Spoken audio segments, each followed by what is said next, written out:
Shalom, shalom, peuple de Dieu. Napesi bino nyonso mbote na kombo na Yesu Kristo. Na mutu oyo ndemba la liboso ayoki ngai to alandinga.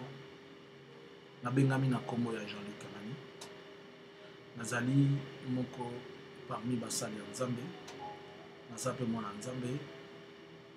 Présentement, naza na mboka te, mais c'est pas grave. Le problème c'est le message. Et là qu'on a yé les bilans. Et là qu'on a partagé. Bokosunga ngai message oyo. Naza na nzela ya recontacter yete te rekomisela yete. Bosunga ngai ekomela ligne ya ba ndeko na biso ya basi ser na biso to communément et la vision de les actrices comédiennes ou bien actrices ya cinéma congolaise comme on a eu ici la Bissau que bosunga ngai ayoka message oyo alanda nini nzamba sengi na ye et que par la grâce de Dieu loboko nzambe ezali likolo na ye tobondela mozalisi likolo pe na se yo nde nzambe yo nde bikamwa yo nde papa yo pe nde mozalisi na nyonso na liboso na yo Seigneur Jésus-Christ remettre à qui de droit ce message. Permets que cela arrive avec action de grâce dans ses oreilles. Permets qu'elle reçoive le message que toi tu es en train de communiquer. Et que par la puissance de ton Saint-Nom, autorise que celles des oreilles spirituelles soient auditifs et que tout ce qui est charnel soit détruit au nom de Jésus. Merci pour ton amour, merci pour ta bonté et ta grâce au nom de Jésus. Amen. La parole de Dieu déclare que est l'homme qui ne marche pas selon les conseils des méchants, qui ne s'arrête pas sur la voie des moqueurs, mais qui s'assit accompagné, et qui ne s'assit pas accompagné des moqueurs, mais qui trouve son plaisir dans la loi de l'Éternel, et qui la médite jour et nuit. Est l'homme qui ne marche pas selon les conseils des méchants. Il est heureux cet homme qui ne marche pas selon les conseils des méchants, qui ne s'abrite pas sur la voie des moqueurs. Mais son plaisir, c'est dans la loi de l'Éternel lorsqu'il la médite.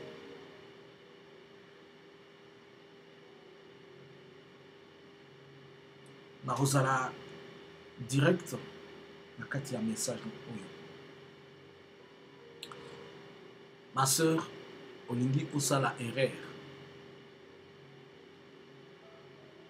Oyo ba pasteur, ne na monaki. Ozo sala même erreur. Oyo ba pasteur ba salisaki mutu oyo. Dans la vision, bazo yebisa yo o appliquer la même formule que ye. Ozo linga osala même erreur. Oyo ba pasteur, quand je parle de pasteur, ba oyo bazo vanda na kati ya bonzambe te. Oyo makolo na bango ezali banda. Oyo bazo likia to bazo talela kaka nini ekokota na libenga na bango. Osala erreur oyo basalisaka moto. Namoni on dirait ezalaki lokola émission to on dirait ezalaki interview. Journaliste moko azotuna la sœur Sila. Azotuna ye mais biloko oyo ozosala. Est-ce que ça vraiment bon Nzambe to ezani? Dans la vision nazomona Sila bazo bengaye mami, pas comme titre honorifique, je ne sais pas, mais mami lokola mutumoko azo kamba batu, lokola un pasteur, lokola mutumoko azo sala biloko moko ya bonzambe, mais bakomi kozwaye na titre, to na fonction, to na rang ya ki pasteur. Et là, je n'avais pas compris.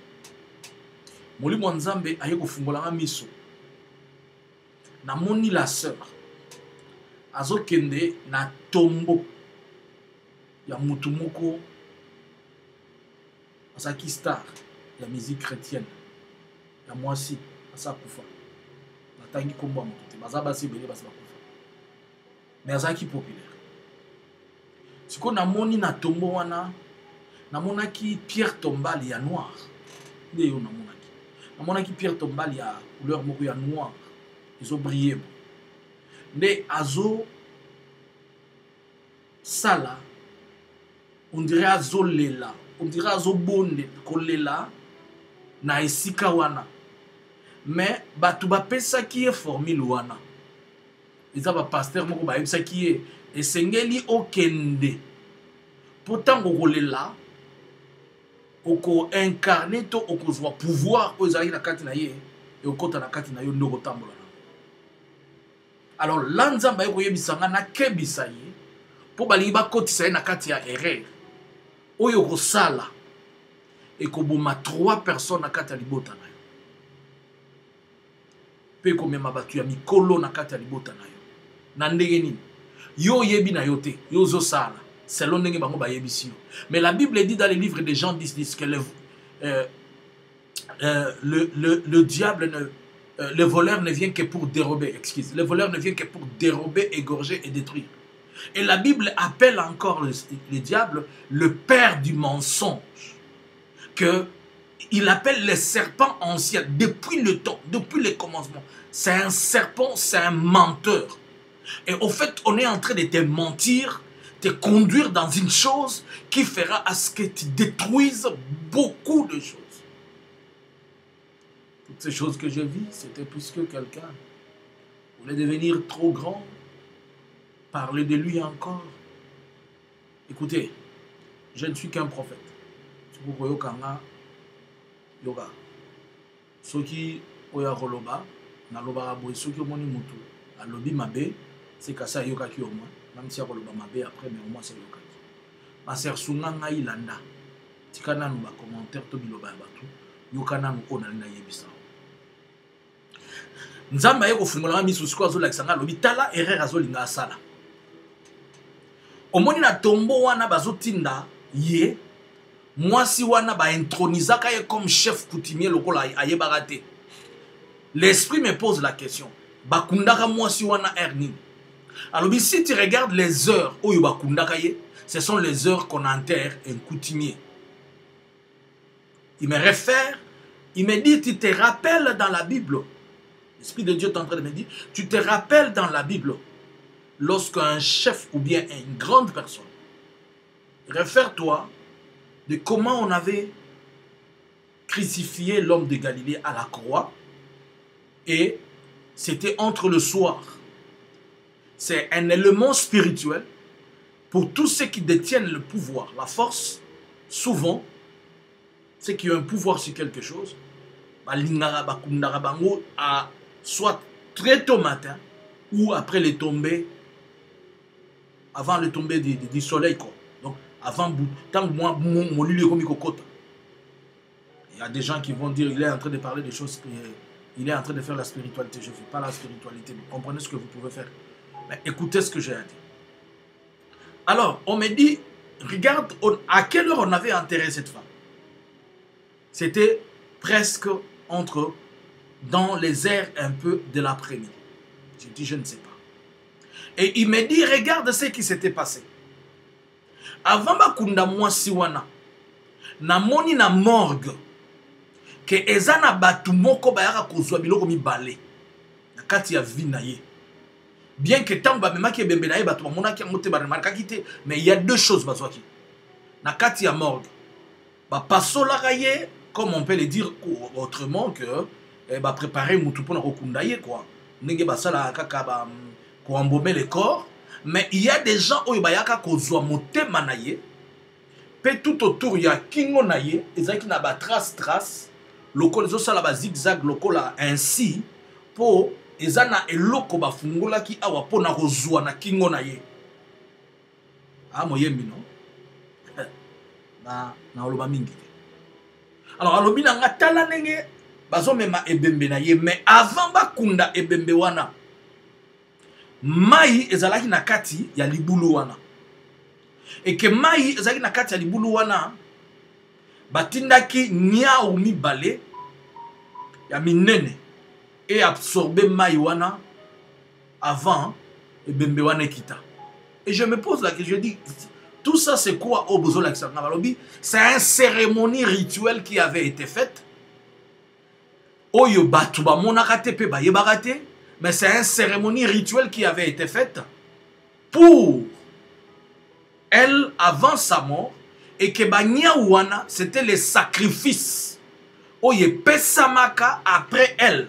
Et ça, batuya motuya na kati ya libota na ye, balandaka ye pe bakufaka en symbole. Ya nenge ba sacrifice, ya sacrifice, mais aussi en symbole de quoi? Lokola zalaka intronisé lokola coutumier, alors que mokonzi akufaka ye mokote, akufaka na batu balandaka ye. Bakundaka mokonzi ye mokote. Yango monaka mikonzi mususu bali bakunda mokonzi. Il faut m'kolana soit accident ça, les soit teloko moko bien, bakata ceux qui soso kingo so nini. Tout ça ce sont des cérémonies rituelles pour dire que mokonzi akufaka ye mokote, il faut azala accompagner mutu moko, il faut akufana mokonzi. Et la sœur baliba tinda ye asala erreur. Je ne dis pas que ça salia. Peut-être azo banda rosala. Mais nzamba zo avertir ye kokota na biloko wana te. Soko chema kolono na kati masero ko bimate muninga lingaka bima et même vina ye mais soko koti mutu no na kati ikozalaka yo mokote okolekisa pe bato ya libotana. Et c'est là où le Seigneur me dit que bisaye soka meki ko sala biloko etalié oyo komela ye eza oyo.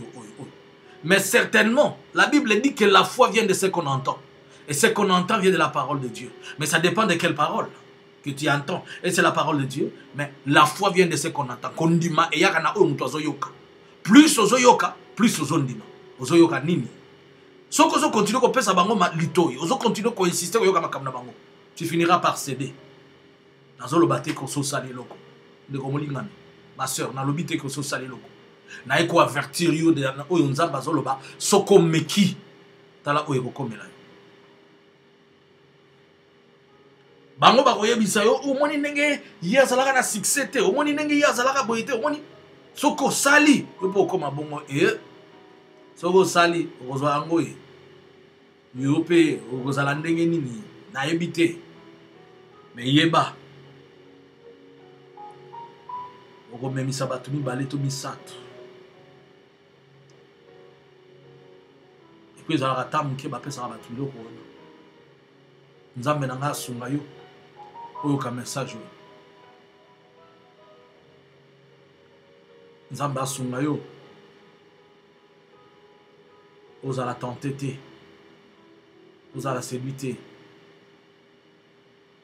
Koya na formule moko moni lokolo yebani yo moni loko zaboye ozala capacité ya kobenda to ya kosala batu soko komi soki okomi soki leader soki chef spirituel soki pasteur soki nani na ya batu bakolanda yo moni ekosala boye na boye nde kosala oyebi te nde baninga basala boye na boye.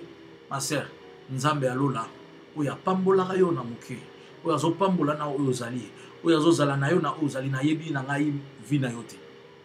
Mais oya zo sala na oyo ozali il est capable de continuer na yo. Mais soki ok noki qui trop embrasse va l'être. Seigneur, je prie pour la sœur, je la remets entre tes saintes mains, je demande ta faveur et ta grâce. Comme toi tu es le Dieu miracle véritable bon, et que tu es en train d'épargner la vie de quelqu'un, Seigneur, épargne encore la vie de cette sœur, mets-la à côté, mets-la loin de choses. Je demande que tu la couvres par ton sang. S'il était possible que tu éloignes cette couple de sa vie. Mais dans tout, je dirais que ta volonté soit faite. Je fais que mon travail comme un prophète. J'ai alerté. C'est toi qui as dit dans la Bible, je mets devant toi, dans les livres de Deutéronome, la vie et la mort. Mais moi, je te conseille de choisir la vie. Et si quelqu'un choisit la mort, c'est à lui. Tu as dit à Lot et à sa femme, courez. Ne regardez pas derrière. Mais tant que tu as la racima, vous aurez sous problème. Nous avons un tiki nyonso na maboko na yo.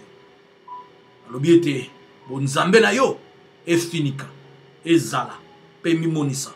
Na kombo na Yesu Christo, ça l'a été. Oya yoki message oyo, esunga ye, na kombo na Yesu Christo. Amen. Nzambe alola, apambola bino, azala na bino. Nous sommes en train de conduire un projet pour Zobengango CRL Totanga. Nous avons besoin de contribution il y a 5, 10, 20 euros. Nous avons besoin de Congo. Je sais que le Congo, Congo, gratuité, c'est comme il y a nous avons l'école, ils n'ont pas eu accès pour le moment par rapport à la question administrative. Pour nous avoir des informations mais concernant le site crlcroisière.com. crlcroisière.com. Beaucoup d'informations et tu peux faire don à partir de site. Mais aussi, je vous invite à vous trouver Bisso sur YouTube, la chaîne La Vérité Miracle. Contact les amis trop simple. C'est le plus 46 73 95 76 742. On a de WhatsApp.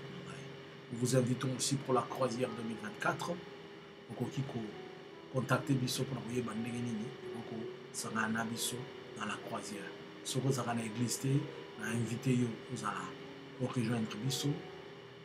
Abonne-toi, abonner, souscrire à la chaîne où vous avez un message. Ceux qui ont besoin de vous allez comme un pasteur, comme un encadreur pour nous. Contactez-nous, nous pouvons nous aider par la grâce de Dieu et que le Dieu Tout-Puissant te bénisse au nom de Jésus. Shalom.